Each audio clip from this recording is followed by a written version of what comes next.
How quickly does DLBCL progress? DLBCL is an aggressive cancer, and so it often will grow very rapidly, and that means usually in days or in weeks, patients will become symptomatic and will need therapy relatively soon. This is not a disease where watch and wait or observation would be considered.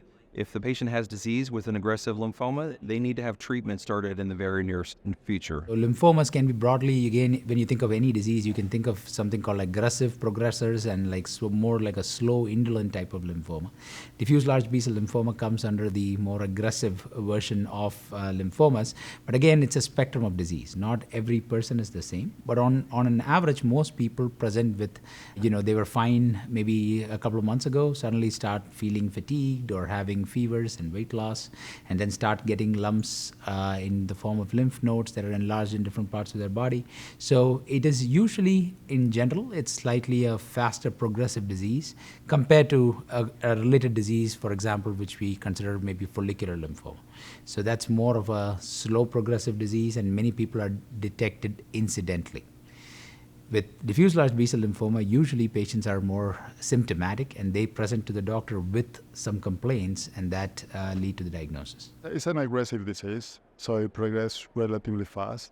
Some patients it may have a more indolent disease, a more indolent lymphoma called follicular lymphoma that eventually transforms and becomes an aggressive lymphoma like DLBCL. Majority of the diffuse large B-cell lymphoma patients do notice enlargement in the lymph nodes when their disease progresses, but in some of them, those nodes could be internal, so they may not feel the growth.